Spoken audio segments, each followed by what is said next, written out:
You're listening to the AFTERBUZZ TV Network, now the largest new media platform on the web, and your #1 source for after-show entertainment. Very good, Keith Johnson.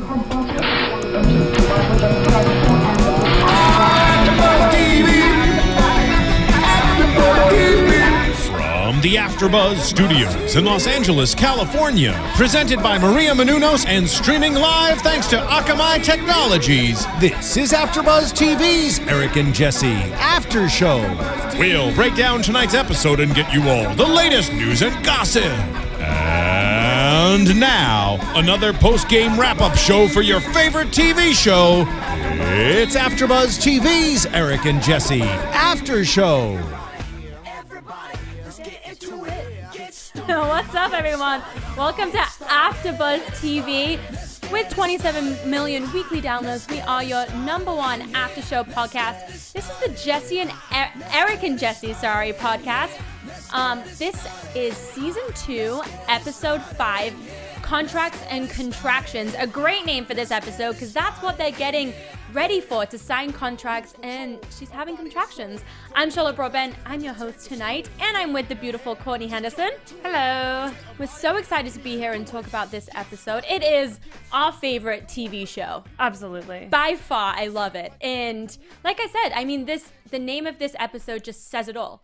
Contracts and Contractions. And I'm just going to jump right into it because the whole kind of theme of this episode is, well, firstly, it's obviously babies, but Jessie is pretty sad because she doesn't know where they're going to be. Like, she has no idea that, obviously, Eric Decker for the Broncos is a free agent now, and they don't know where they're going to be signed to. And that must be a really scary thing to go through. Like, I think, is she 8 or is she 9 months pregnant at this point? Basically, yeah. Yeah. I mean, she's what do they say? Well into her 3rd trimester. Right, exactly. So, and yeah. she looks like she's about to pop. So she's well under, like, she's very, very pregnant and having to deal. She's not just having to deal with being pregnant. She's having to deal with the unknowing thought of where they're going to live. I mean, they have this beautiful house in Denver and friends. They have friends, family, like they have everything. They have dogs, like Sydney's living with them. And they don't know their fate. They don't know where they're going to live. And they're not just like deciding where to live. Now they have a baby, a newborn baby that they're going to have to cart around and put cart around. That's a terrible way of saying that. But, I mean, in a way, it's true. I mean, when you're a baby, you have to be cared for 24/7. You have to be, held, picked up, carried around, brought from place to place. You're immobile on your own. You are. And Jessie said in previous episodes she would love to bring up, now we know the name's Vivian, baby Vivian, in Denver, but as we also now know, that's not the case, and he was signed to the New York Jets. But it's just a crazy time. She said, we see in this episode she's with Mrs. Woodyard. What was her name again? I can't. Mrs. Woodyard. I think, yeah. I don't know her first name either. And she's also expecting a baby, and they don't know where they're going to move to either. And Jessie said that they've created a sisterhood. Like, they are friends. They want their kids to grow up and be friends together. Absolutely. Well, and it's interesting because I feel like there's so many different jobs that kind of provide that, but there's so many that don't. I mean, military wives bond together because they understand, and it's like nobody but a military wife understands what it's like to have your husband gone in that way. Yeah. Nobody knows what it's like to be dating or married to an NFL player except for other NFL wives. Completely. And it does take a kind of person to be able to deal with this, because I know a lot of people, and probably myself included, wouldn't probably deal well with this situation, being so heavily pregnant, not knowing where I'm going to live.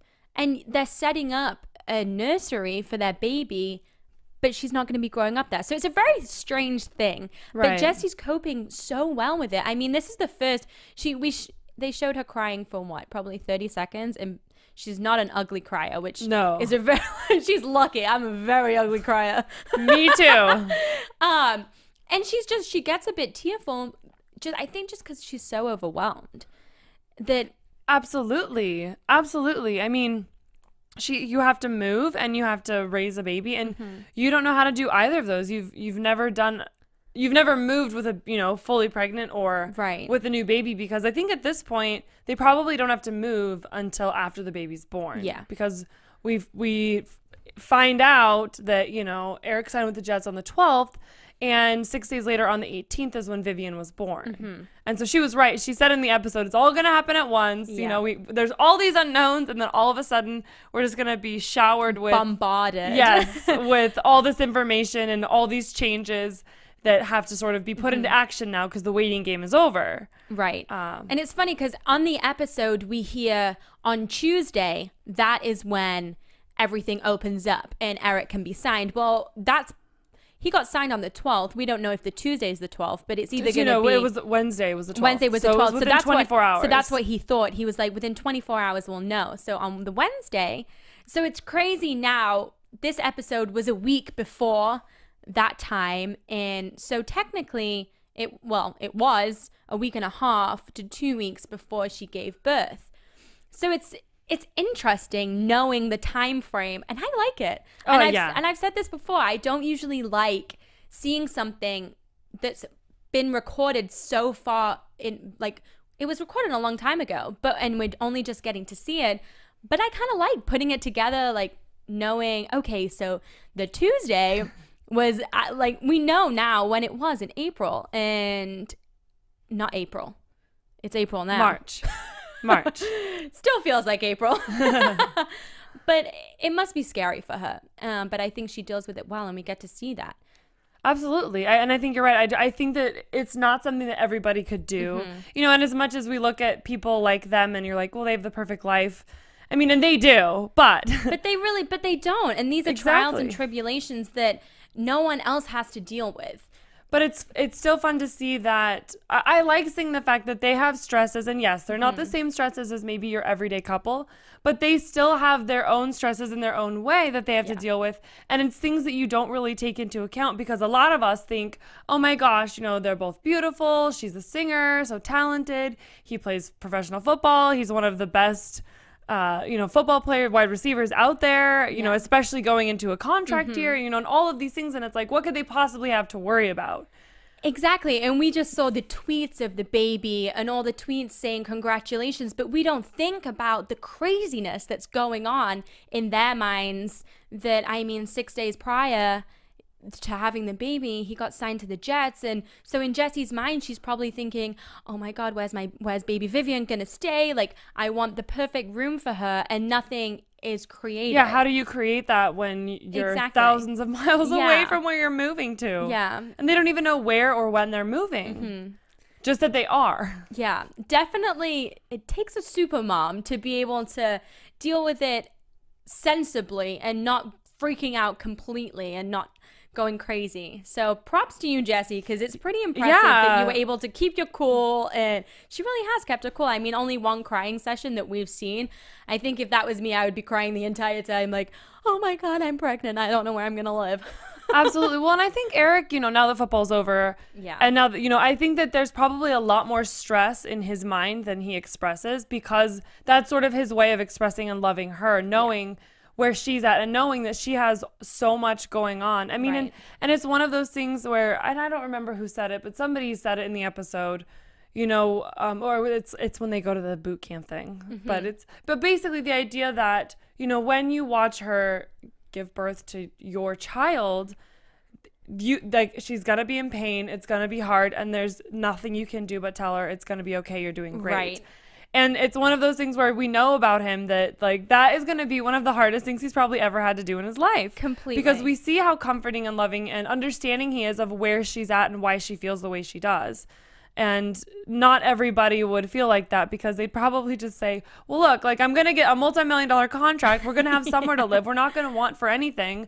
So, like, suck it up. Exactly. And he's just not that guy. No, he's not. And talking about the boot camp, that's kind of the next big thing that happens this episode, which I just love. They go to Daddy boot camp, and it wasn't just Eric. It was Woodyard, still can't remember his first name, and DT. Wes. His name's Wes. I don't know his wife's name. Veronica. Something. That's it. I knew it was a V. And Because there we was a saw V. them on one of the previous episodes. Yeah. Okay. Yeah. So it was Wesley Woodyard and then DT, both teammates. And again, I just love the fact that we're seeing so many behind the scenes stuff of these Bronco players that everyone looks up to. Everyone loves like, this is a Super Bowl team. Yeah. And we're getting to see 3 Super Bowl players from the Broncos at a daddy boot camp. One of them isn't even having a kid. He's just there for moral support. I love that. But I love it. And, you know, he's Uncle Darius. He's Uncle DT. And it's like, I just love that they have that family and that community because, you know, I mean, and I know that, you know, him and Eric have known each other for years through college or whatever. And so I know that there's a little bit deeper of a bond with them than maybe just any 2 players. Yeah. But I love that he goes and that he's just sort of like one of the guys. He's family. And Eric said something about him being in their Christmas card. Yeah, they showed a picture of the that. Christmas card. I wish I could have sent that in. They had the picture of the Christmas card, and it's all the family plus DT. I mean, this just shows how close he is with the family, and I love now that we're getting to see that because first season we didn't really see any of the football players in the episodes, but now we are, and I love it. And I mean, it was hilarious. I was very impressed by all of them, especially Eric, when the coach or the main guy said, what are the top things that babies cry about? And Eric was jumped right totally in, knew. hungry, tired. And I was like, wow, you're going to be a good dad. Yeah. Because I feel like some men would go in there and be like, oh my God, what do I do? Especially when the baby was crying. I love that they showed like each of them holding a crying baby. And it was funny when Wes said the baby's crying because he saw DT, because he saw his face. And I like the jokingness and how that's something serious, but they're having fun with it. Totally. And I love that Eric acknowledged that this was sort of a special thing for him to get to do, not only because he's going to be a dad, but to share that with his players. I want to say coworkers, but his teammates. Yeah. That are his friends, because it is kind of an interesting thought, because he said the word barbaric, you know, this barbaric sport that we play, and to have these guys who are, you know, fighting and tackling and running and pushing and all of those things for a living, and then to be able to come back on a completely different side, flip the coin, and be so tender and loving and aware of something so small and living, and to get to share that with them, sort of this beginning of that practice. Completely. And that was my favorite part about this scene, the fact that he said that we are part of such a tough sport, and to be able to, off the field, we can go to a daddy boot camp, hold these babies and be so tender, and they were. And I just thought, wow, it's just a great thing, I think, for the NFL and for football to know that, yeah, these players are so tough and dedicated and strong and everything on the field, but off the field, these are just people like we are. They're family men. Exactly. I mean, those that want that. Yeah, and some people, I think, forget that and just see them as, because a lot of people are stereotyped into a lot of athletes are stereotyped Especially into athletes. this way that people think that they're these tough people that all they do is party and drink and enjoy the high life of the success of being at the top of their game. Yeah, exactly. And there's always some people that do that and still do fantastic on the court or on the field, but there are these athletes that just, I mean, I loved it. I loved seeing this sensitive side, because even these people that do party and go out, and I'm sure Eric does that too, everyone has a soft, sensitive side. And when you put a baby in someone's arms, it just changes everything. It really does. Well, and we see that, and it was so fun to get to see that with Eric and get a little bit more of Eric. And I think to what you were saying about, you know, this being a good thing for the NFL, I agree. And I think maybe that's why after the first season that didn't show as many players outside of Eric, you know, that's why this season they were more willing to be a part of it and to sort of let their lives be exposed, because they see that this is a way to show who they are and what they do in a way that is genuine and real, versus, you know, the media kind of twisting a word here or there to try to make it look like you are something or aren't something. Definitely. And a first season of a reality show is always kind of a test. It's like testing the waters to see how the audience is going to react, how the fans are going to react, and if it's going to be a success or not, because not all reality shows are. But I think that this dynamic of such an amazing, beautiful singer, country singer, and an NFL football player, seeing the behind the scenes to these people's lives is just something that viewers and fans want to see, and that's why the first season was a success. But not just because they want to see that, because of the way that they were portrayed in such a real light and a genuine way. And I think it made the fans connect. And I agree with you. I think that made the NFL and his teammates see this is a positive thing. Not all reality shows, because that is somewhat of a negative connotation to reality TV. Absolutely. And I mean, fingers crossed for season 3, because then we'll get to see them as parents. Yeah. We'll get to see them adjusting to a team where they're the rookie. They're the new, I mean, not rookie to the NFL, but rookie to the team, you know, where they haven't been there for a couple years. They aren't with their best friends. They are adjusting to all of these new things. Right. Together, you know, and just kind of what that does to their relationship, how that brings them closer, if that causes tensions and stress that they haven't faced before. Yeah. You know, I'm sure it will, but I can only see them being closer right now. Well, especially because then, you know, Vivian's in the picture, and I mean, we see them tweet and everything already. And so like, we know that they're doing great and happy and just being mommy and daddy. Definitely. Well, thank you guys for watching and tuning in every week. You guys can go to iTunes and rate us 5 stars. We would really appreciate it, especially if you like if you like our after show. And you can also go to YouTube, watch and comment. We will comment back. And yeah, we're here every week and we enjoy doing this show. We really do.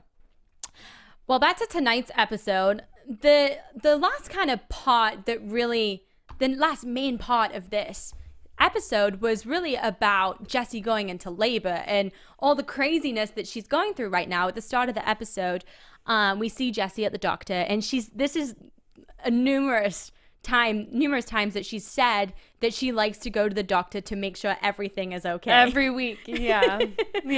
And which, if you can, why not? Exactly. Just to make sure that everything's going on schedule, going according to plan, that there's especially when the baby's so big, because that's kind of some of the problems towards the end of the episode, that because the baby is so big now, she's having some discomfort. Well, and I think it's always, you know, you're a little more cautious and a little more alert on things when it's your first. I mean, exactly. I would bet that the next time around when she's having their second child, that it's not necessarily as strict and rigid of like, I have to be there every single week. I mean, and maybe that might just be her personality and just something that's important to her and just kind of gives her peace of mind. Yeah. But I would bet that they're just so open and loving and kind of down to earth that I feel like they're going to be that couple that, you know, with Vivian, it's like, you know, oh, don't eat that, don't touch this, you know, off the ground, wipe their hands, you know, and then come the next one and the next one, it's like, oh, all right, you know, eat dirt, going. You know, they're like, you know, their son is like scooping dirt in his mouth and they're like, hey, it ain't gonna hurt him. You know,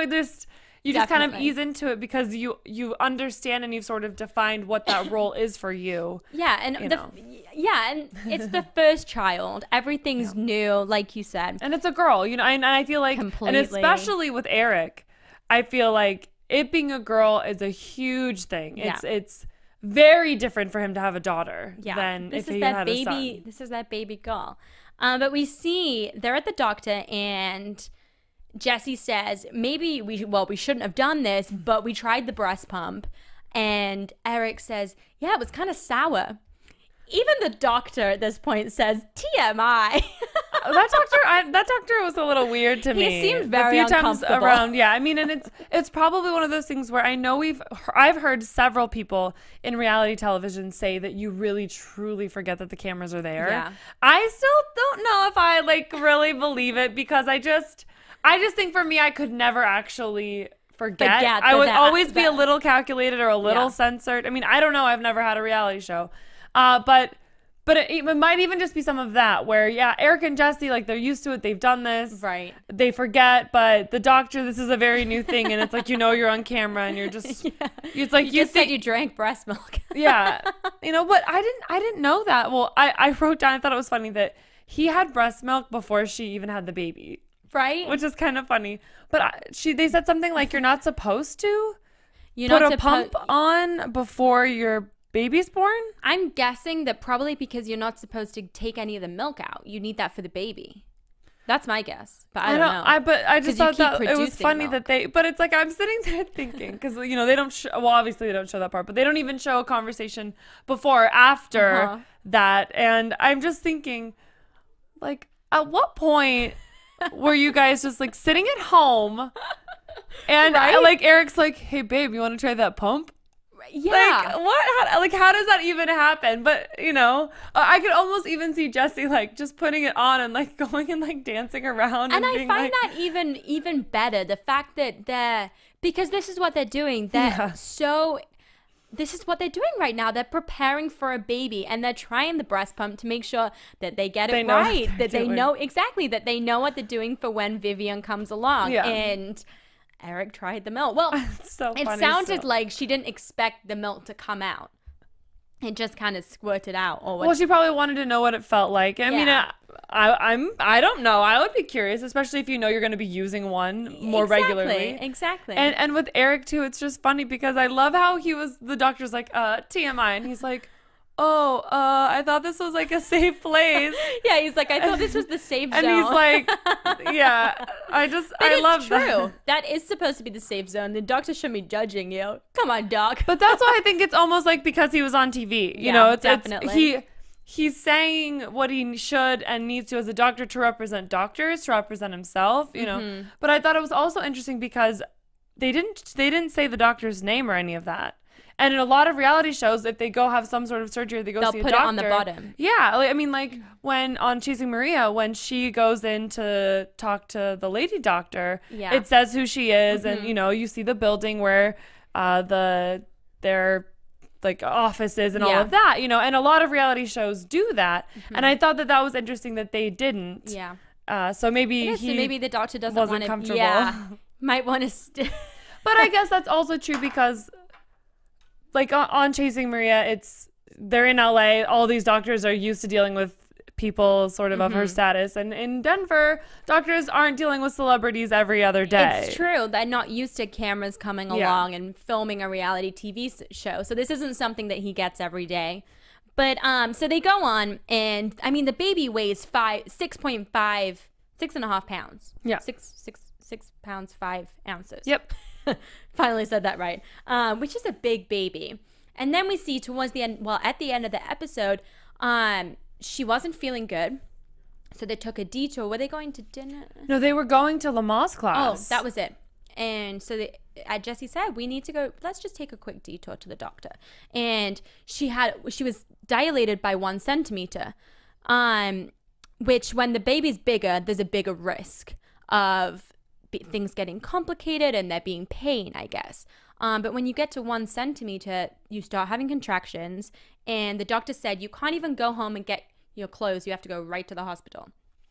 So that's kind of scary. You don't think that you're about to have a baby and going to labor, but the doctor's saying you got to go to the hospital. And when they say you can't even go home and get your clothes, it's kind of like saying, okay, the baby can come like any now. Second. Yeah. You need to go to the hospital. Well, and I think that, it's one of those things where because of the size and because of from my understanding, because of the size, the baby's pushing, and it's not ready to come out, but it's pushing because of its size to where it's making her dilated. Exactly. So her body, it's tricking her body into thinking it's time to go into labor. Yeah. And that's where the problem comes in, and the extra pain because she's not having the baby, but she's going into all this the contractions and sort of like the beginning stages of labor.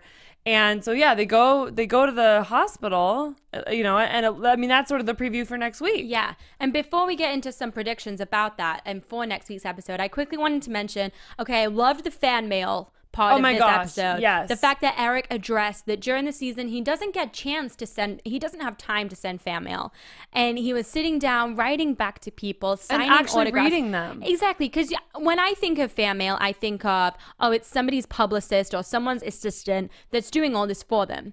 they're going through the fan mail, signing, well, not signing the autographs, but probably cutting and pasting a signature into whatever, sending it back to them. But he was reading every single one. Again, it just reiterates how genuine this couple is. Yeah, they're definitely different than your average celebrity couple, or, you know, or NFL or country couple. Yeah, definitely. And another part I wanted to touch on was Sydney and DT. Right. Okay. We're friends that kiss sometimes. Right? I don't think Eric and Jessie knew. Yeah, because I really don't. And Eric said, I know that he won't cross the line, but they kind of have a pact that if she's 25, which she just turned 22, or I think she just turned 23. I think she just turned 23. But she said she's the kind of girl that we start dating in April, May, June, we get married, July, we're popping out kids. Right? So she's a girl that likes to get things going, but I think they were a cute couple. I think and when you know somebody that well, that obviously they do, they spent a lot of time together, it's Eric's best friend, they just know each other and they feel comfortable. And when she was lying on his knees or his lap on the couch, they just looked cute. They definitely looked cute. It's one of those situations where I feel like it's never going to happen, as cute as they are, because it's like if it was going to happen, it already would have. And I'm not sure that, I mean, one of the first things he says is like, so when do we get to start having sex? And I don't think that he's a bad guy. And I know that he knows Sydney, and that was probably just a playful jab at her, knowing, you know, her stance on that. But it's one of those where it's like, at the same time, like, he's a guy, understandably so. That's something that's going to be on your mind. Right. And I just sort of feel like, I don't know. He's somebody's Mr. Right, but he's not her Mr. Right. I don't know. Maybe their friendship's going to keep blossoming, and it would be kind of a cool little foursome to have, well, friendship foursome. Clarify that. Just to clarify that, to have Jessie and her sister and Eric and his best friend all in two relationships. I think that would be a fun little thing for them. Yes. Maybe that would be great. That friendship will blossom more. They kissed in front of Jessie and Eric. Well, it'll be interesting because if they're moving to New York, Eric and Jessie, where's Sydney gonna go? That's true. And where DT, is he staying for the Broncos? I don't think it was a contract year for him, so I think he's staying with Denver. Still in Denver. But I think they would be a cute couple. Maybe that's my prediction. I predict that they get married one day. There you go. That's quite the prediction. But we'll get into some predictions for next week's episode. Your AfterBuzz TV predictions.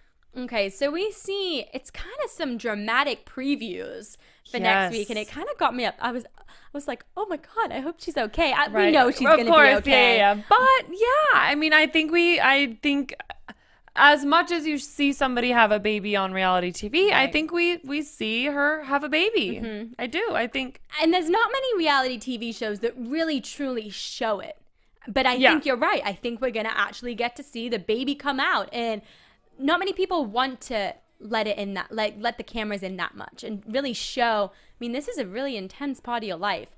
But her mom's obviously, there. Yeah, but obviously there are some complications, and I think you're right. I think the baby, because she's so big, is kind of tricking her body into thinking that she's going into labor. And I think that they're going to have to induce her. I think that they're going to force labor because her body isn't going to stop trying. And it's too painful to keep going. And if the baby's ready, otherwise, why not? Yeah, exactly. So, and I think Eric's parents, I hope that they're there. I hope we get to see them. I hope that's true. We've never really got to see, we haven't got to see them. No, but we see her mom's there. So I hope that his family's there too. We get to see some more insight into them.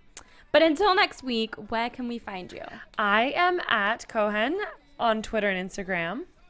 And you can find me at CharlotteB_TV and on Twitter and Instagram at CharlotteBroadbentTV.com.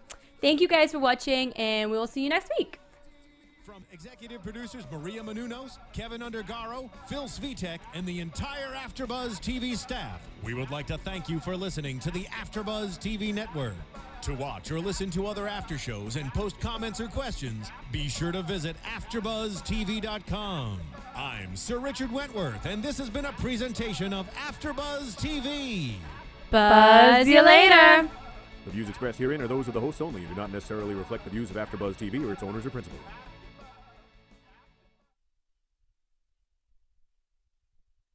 Thank you for watching AfterBuzz TV on YouTube. For more of your favorite after shows and interviews, subscribe to our channel here, and be sure to share your opinion on the episode in the comment section below here. We'd love to see what you guys are buzzing about. Thanks again. Buzz you later.